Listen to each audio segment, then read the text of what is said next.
शादी के बाद पढ़ाई बिल्कुल नहीं करना है। तो अगर आप ऐसी सोच रखते हैं तो इस नकारात्मक सोच को आप लोग त्याग दें। आज मैं इसी टॉपिक पे बात करूँगी। तो मेरा नाम है प्रेमलता और आप लोग देख रहे हैं home science A to Z Premlata.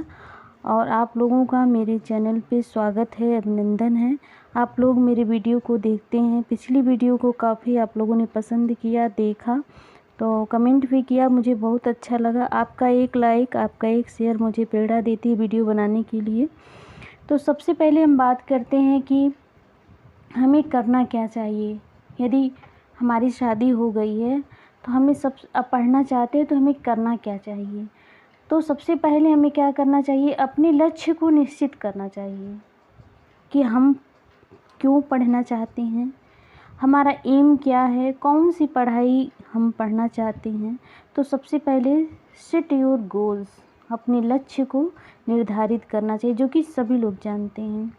और दूसरी बात क्या है, क्योंकि देखिए आजकल का जो समय है ना, वो उसमें बहुत सारी बेरोज़गारी है, बहुत सारी असफलताएं हैं, जिससे डीमोटिवेट होना स्वाभाविक सी बात हो गई है। तो ऐसे लोगों से जिससे आपको लगता है कि उनकी नकारात्मक बातें हमें दुख पहुंचाती हैं और पढ़ाई से मेरा मन हट जाता है, तो ऐसे लोगों की बात बिल्कुल भी ना सुने। Don't listen to other negative person. ऐसे दूसरे लोगों की बातें बिल्कुल भी ना सुने जिससे आप अपने लक्ष्य के, अपने मार्ग से भटक जाते हैं। तो अपने मन की सुनिए, अपनी योग्यताओं को झांकिए कि कितना हम कर सकते हैं और आगे बढ़िए। और तीसरी बात आती, स्टडी टाइम कहाँ से हो, कहाँ से निकले। मतलब हम एक हाउसवाइफ हैं, हमारे पास बच्चा है, तो हमें स्टडी टाइम कहाँ से निकालें। कहते हैं ना, जहाँ चाह है वहाँ राह है। अगर आपके मन में कोई चाह है, आपने मन लगा ही लिया है कि आप स्टडी करना चाहते हैं, तो आपको कोई नहीं रोक सकता है। हाँ, कुछ लोगों की बातें, ताने सुनने पड़ेंगे, तो ये सोच के इग्नोर कर दीजिए कि हमें इनकी बातों से कोई मतलब नहीं है। रही बात स्टडी टाइम क्या हो या पढ़ने का समय क्या होना चाहिए, देर रात में पढ़ना चाहिए कि अर्ली मॉर्निंग में 4 बजे उठ जाना चाहिए, इसका भी निर्धारण आपको स्वयं करना होगा।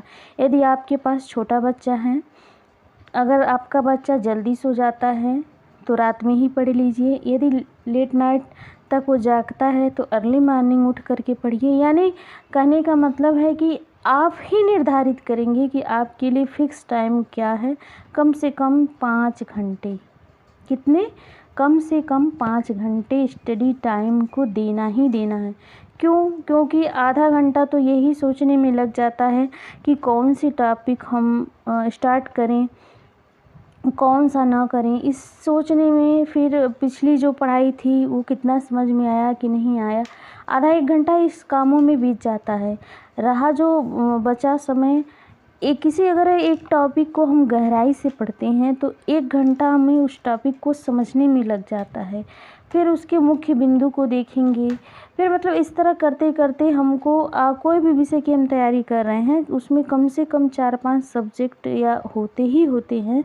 तो जब तक हम सभी सब्जेक्टों को 1-1 घंटा नहीं देंगे तब तक हमारी पढ़ाई नहीं हो पाती है। तो हमें करना क्या है, स्टडी के लिए टाइम हमें खुद चुराना है, खुद चुराना। बहुत सारी लड़कियां होती हैं वाहवाही में अपने बहुत सारे काम करती जाती हैं, लेकिन इग्नोर करिए, ऐसे काम को त्याग दीजिए जिसके बिना काम चल जाता है। मतलब पढ़ने के लिए अगर समय निकालना है तो ऐसे कामों को आप त्याग दीजिए जिसके बिना काम चल जाता है। मेरी बात समझ में आ रही है? मतलब ऐसे कामों को छोड़ दीजिए जिसके बिना काम चल जाता है। अगर आप पोछा लगा रही हैं, आपका घर साफ़ है, तो 2 दिन, जब तक आपकी पढ़ाई चल रही है, जब तक आपकी तैयारी है, 2 दिन में 1 दिन नहीं लगाइए।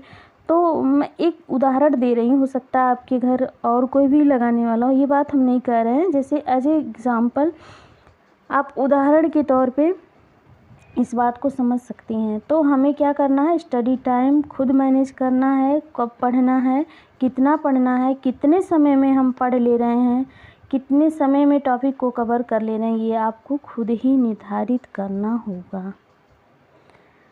अब नेक्स्ट बात पे हम आते हैं कि हमारा स्टडी टाइम टेबल क्या होना चाहिए, जो हमारा पढ़ने का टाइम टेबल है वो क्या होना चाहिए।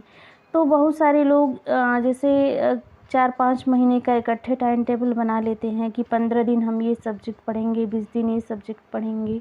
मेरा तो मानना ये है कि आप अपने कोर्स को डिवाइड करिए कि कौन सा सिंपल पोर्शन है और कौन सा टफ पोर्शन है, किस पोर्शन में हम कम समय देंगे तो भी पढ़ लेंगे और किस पोर्शन में अधिक समय देंगे तो पढ़ लेंगे। तो ये आप अपने उस पोर्शन को डिवाइड करिए।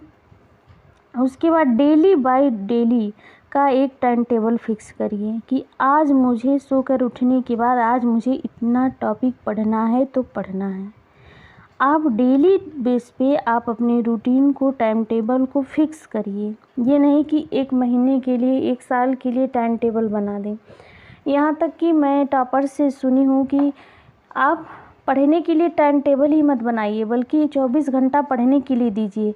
हाँ, अदर काम के लिए टाइम टेबल बनाइए। जैसे हमको पढ़ाई के में कितने टाइम में हमको खाना खा लेना है, नहा लेना है या फिर डेली काम कर लेना है, सभी काम निपटा लेना है।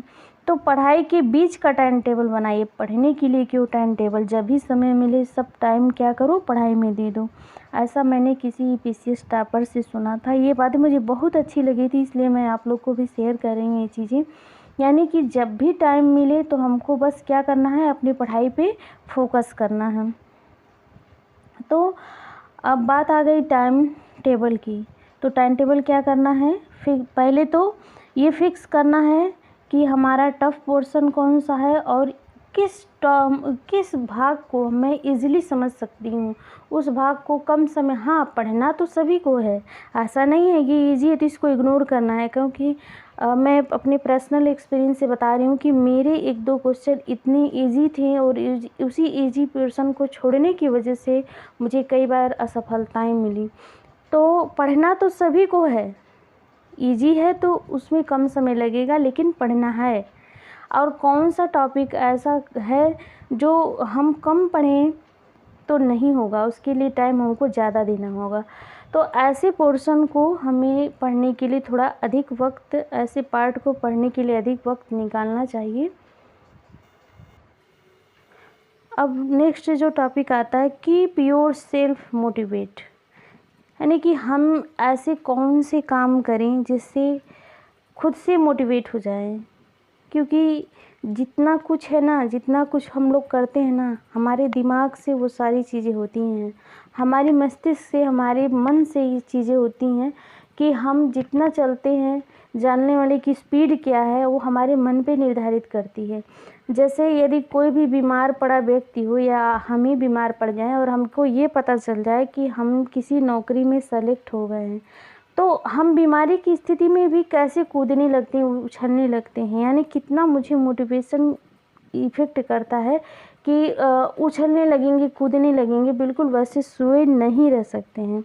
तो उसी तरह समझना चाहिए कि जो हमारा खुद से मोटिवेट होना बहुत ज़रूरी है। क्योंकि हम लड़कियां हैं, हमें कोई और शादीशुदा है, परिवार वाले हैं, बच्चे वाले हैं, तो हमें यहाँ कोई मोटिवेट करने नहीं आएगा, हमारे माँ बाप नहीं आएंगे यहाँ मोटिवेट करने के लिए। तो हाँ, अब हस्बैंड किसी के करते हैं, किसी के नहीं करते हैं। तो ऐसी स्थिति में हमें क्या करना चाहिए, कीप योर सेल्फ मोटिवेटेड, अपने आप से, खुद से ही मोटिवेट हो जाना चाहिए। कुछ ऐसी चीज़ें सोशल मीडिया से या न्यूज़ से ऐसी चीज़ें सुनते रहना चाहिए, देखते रहना चाहिए, जिससे हमें मोटिवेशन मिले। जो स्टॉक के वीडियो हैं उनको आप देख सकते हैं। या फिर अभी जल्दी ही मीडिया में आई थी कि जो 42 साल की माँ और 25 साल के बेटे दोनों पीसीएस में सिलेक्शन हुए। तो ऐसी छोटी छोटी बातें हमें प्रेरणा देती हैं। तो ऐसी चीज़ों से हमें प्रेरणा ले करके सेल्फ मोटिवेट होना चाहिए। आशा है मेरी बात आप लोग को समझ में आई होगी। अगर समझ में आई है और 1% भी मदद की है तो प्लीज़ वीडियो को जाते जाते लाइक कर दीजिए। यहाँ तक देख ही लिए हैं तो चैनल को सब्सक्राइब कर दीजिए। धन्यवाद।